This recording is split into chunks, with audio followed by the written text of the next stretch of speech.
Welcome to a new edition of the Neon Jazz interview series with award-winning New York City jazz singer, composer, and arranger Danielle Wertz. We got into her new 2023 album, Other Side, and much more. She is a singer on the rise, weaving together elements of jazz, folk, and the use of her voice as an instrumental texture to create an intimate and personal musical world. After being named a 2015 Thelonious Monk International Jazz Vocals Competition semi-finalist, she independently released her debut album called Intertwined. The momentum continues. Enjoy this interview. Before we get into your album, Other Side, I want to kind of address COVID. The last 3 years was quite tumultuous, not only for everybody, but really the artist community and the jazz community. And I'm wondering how you survived that time period and how it subsequently has changed the way that you live your life and you approach music now. Yeah, I mean, that's a big one. I mean, how I got through that time period was a lot of different resources. I mean, at first, and there are, it's like emotionally and financially, how do you get through as a musician? I think, of course, like I finally accessed unemployment maybe in June of 2020, and that was super helpful in terms of just having some source of steady income to count on as the calendar was cleared through the end of the year. And interestingly enough, emotionally, I actually kept a lot of my voice students. A lot of folks pivoted to just virtual Zoom lessons instead of canceling. And it's sort of one of those things where, like, if you're going to be a great educator, you have to keep what you're teaching sort of up to snuff, you know what I mean? And so I'm like, still teaching every day kind of kept me in a routine of practicing and taking good care of myself. And like, it really, I was like, if I'm going to show up for my students wholly and fully at this time, I really need to make sure that I'm, showing up for myself as a musician and as a person wholly and fully in this time. So, that was super helpful. And yeah, there were a lot of virtual concerts, live streams. I did a couple of Zoom concerts, and I'm remembering 2 years ago, I did a Valentine's Day live stream from an empty venue where folks could send in pictures of the couple and request a song and all that sort of stuff. So, there were things that kept us going. I lived 7 minutes from a national forest, and so I spent a lot of time taking walks in that forest. Talk to me a little bit about Other Side. Like, when did you put this together and kind of how it feels now that we're watching things wake up, live music's happening, things are kind of waking up in a way that we've been waiting for? Yeah. I mean, the whole process of this record has been so unique and difficult all at once. Before the pandemic happened, I had a recording session planned for June of 2020, and I actually had planned on recording a record of like way more just traditional straight ahead vocal music. Like it was a bunch of arrangements of mine, a tune or two, but they were pretty in the straight ahead realm. And as the world fell apart and, it was pandemic and police brutality and wildfires, and it was just like one thing, the political climate, like one thing on top of another, just felt like everything was crumbling. I really did not resonate at that time with the music that I had planned on recording. And so the next year and a half for me was this whole process of, asking myself, like, why is this music not cathartic for me? What music is cathartic for me? What kind of record do I want to make? Like, I really always am trying my best to make the music that I want to hear. And at that time it was, straight ahead music was the music that I couldn't even be making because there were no venues hosting any music. So the process of making that record really asked me over and over and over again to sort of turn toward myself instead of ignoring what was hard and kind of ask myself, like, why does this arrangement not resonate? What does it need? And often it was something emotional. Like I had arranged Spring Is Here as this really, I had reharmed it and it was this tender, intimate, sad ballad. And I was realizing, like, this arrangement doesn't resonate right now because I'm not just sad. I'm really like frustrated and angry and upset at at all that's happening in the world. And so, anyway, I incorporated elements into the arrangement that sort of honored that anger as well. And yeah, I mean, now as venues are opening up and as the record is coming out and music's making its way out into the world, yeah, I feel, I mean, it sounds corny, but I truly feel like I've emerged from the other side of the pandemic as a really different artist. Like, I have a different artistic voice, and I think that year and a half of introspection and kind of grieving the loss of the record that I never got to make and may never make, but also sort of honoring and feeling really excited about this new record, is exciting. And yeah, venues are opening, things are happening. Touring the record all over the country from like March through May, and I'm super excited about that. And it feels really enlivening and good and nourishing for the spirit to have a bunch of shows planned and, to be singing to packed venues. For sure. So let's get to your roots. Let's go back to the beginnings. Talk to me a little bit about where you were born and raised and how these seeds of music, and more specifically jazz, got into you to become who you are today.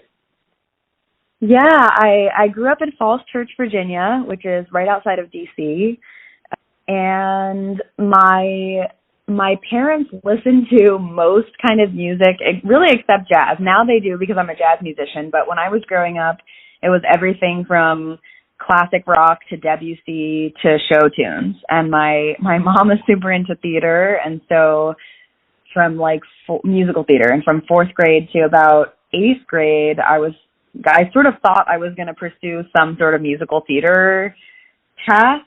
And a good family friend of ours, their son played tenor in this community big band, and the big band happened to be looking for a vocalist that year. And my mom, being a wonderful and classic stage mom, was like, any chance to sing is a good opportunity. You should audition. And I didn't know anything about jazz. And so 12-year-old, I think 8th grade me, walks into this jazz band audition and sings the national anthem because I didn't know a single standard.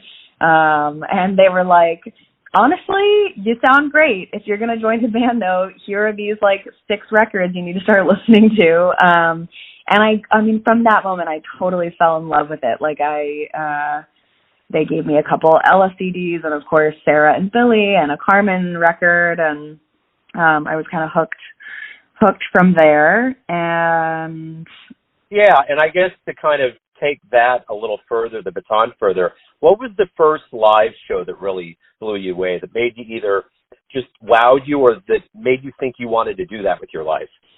It's so interesting. This is funny, but no one's ever asked me that before. And the show that comes to mind, wow, it's so sweet to think about this, but the show that comes to mind is actually, maybe there still is. There's a big chain of hotels, I think, called like the Mandarin Hotel Group. And they're like a really, really classy, fancy hotel. And they had in the DC area some of the best, like, cream of the crop DC jazz musicians would play there twice a week. And in high school, instead of hanging out with my friends, I would ask my parents to drive me to this hotel to hear a bunch of the local jazz musicians. And one of the first gigs I ever saw at that hotel, it wasn't even the vocalist. Like, the bass player was Tommy Cecil, who I'm not sure if you're familiar with, but totally, a DC legend.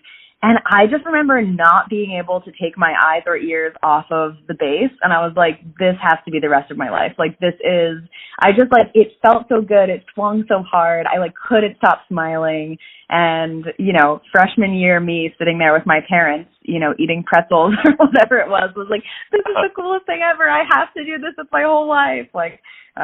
So embarrassingly enough, it was not like, a show at the Vanguard, but yeah, but I loved it.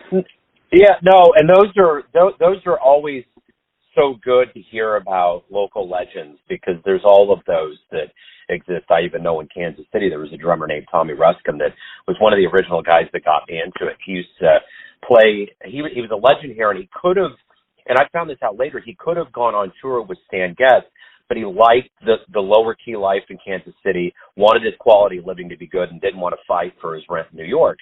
So he stayed here. But he was one of those guys that used to be in the basement of this place called the Majestic, which Tom Pendergast was in charge of the whole Prohibition era in Kansas City back in the 30s when we were the Paris of the Plains, and really built the town up. But it was this place where Tom had this suite, and they turned it into a steakhouse. So anyway, during one of these breaks, there was a guy named Bram, who's a pianist who still plays in town. He would go over with a whole bunch of wine bottles in his hand, and he would hold them out during a solo, and Tommy would play him, and it was just absolutely spectacular the way he did it, the way he could orchestrate the sound and hit the bottles just right. So, again, in a long-winded way, it is so good to hear about these local people that hopefully people will find out about, because they're just as integral as anybody that was ever big that played this music.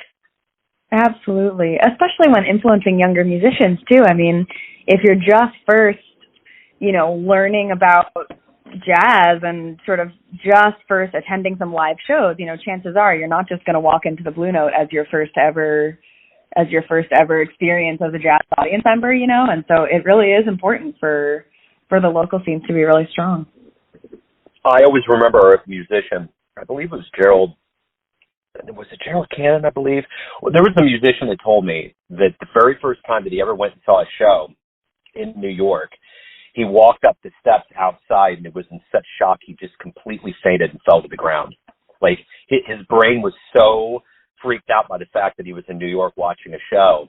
And he revived and came back, but he just fainted. And I'm like, oh my gosh. Yeah, just like right to the ground because he was so excited. Aww. So, yeah. But, so the Thelonious Monk competition, I'm always amazed at how many doors that opens up for people. And you were a semi-finalist in 2015.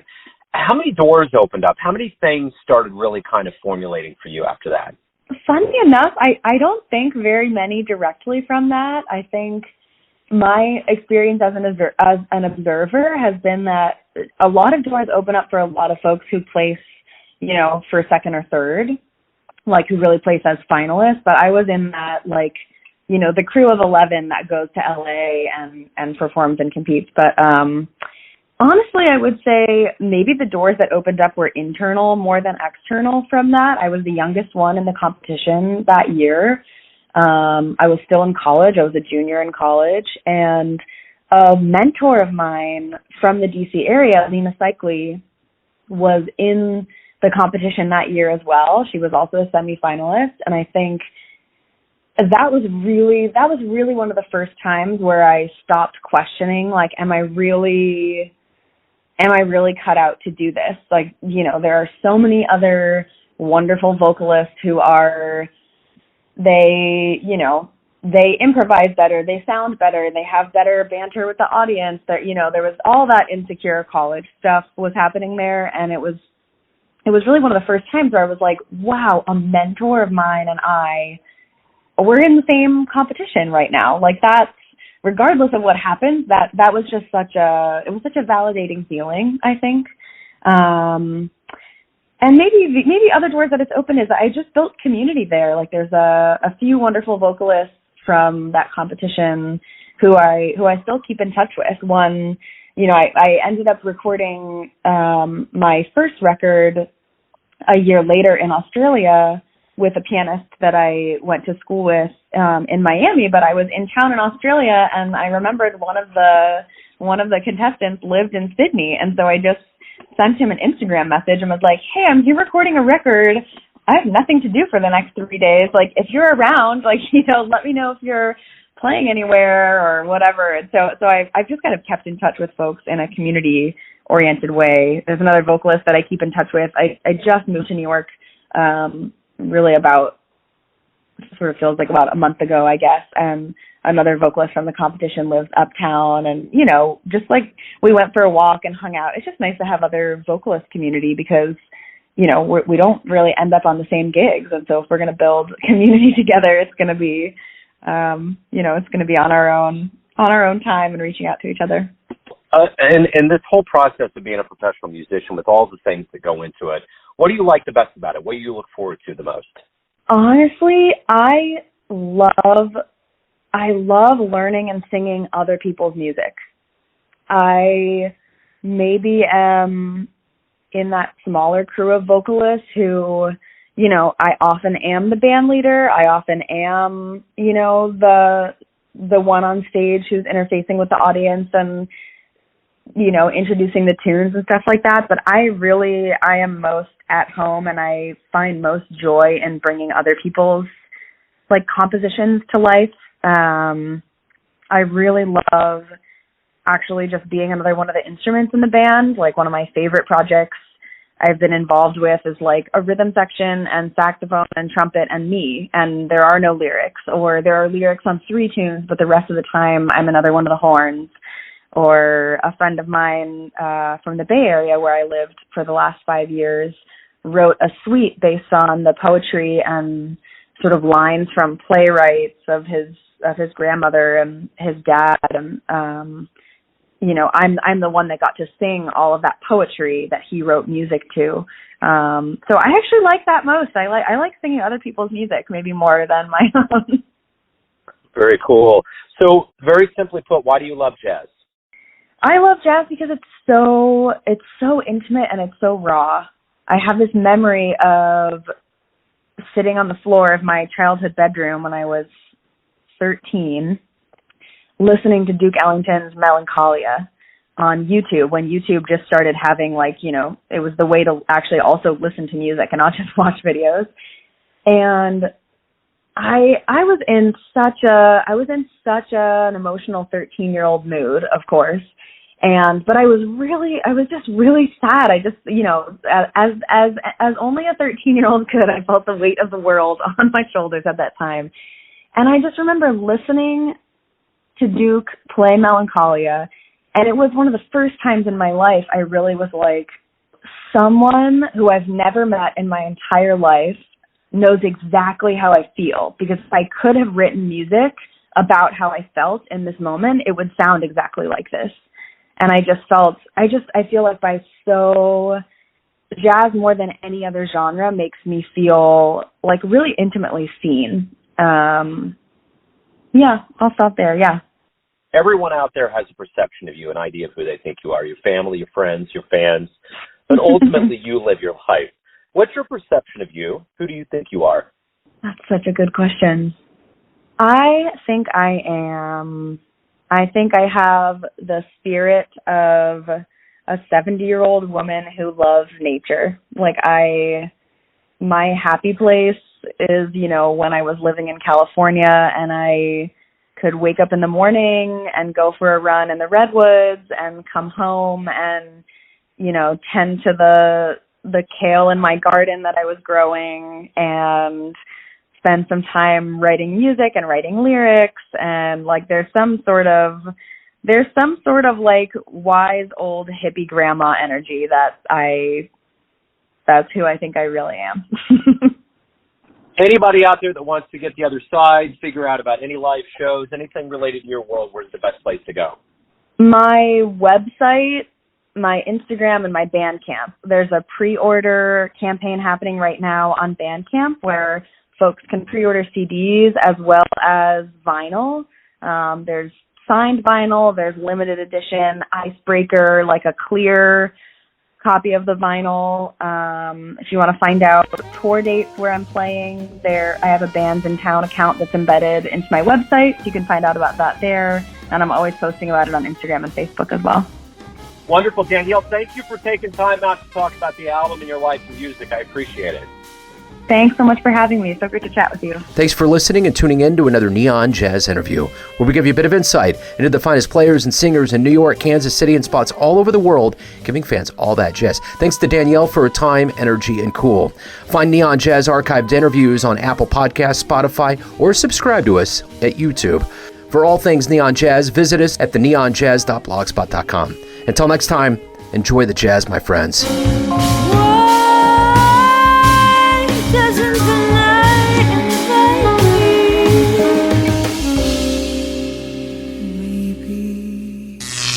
Neon Jazz.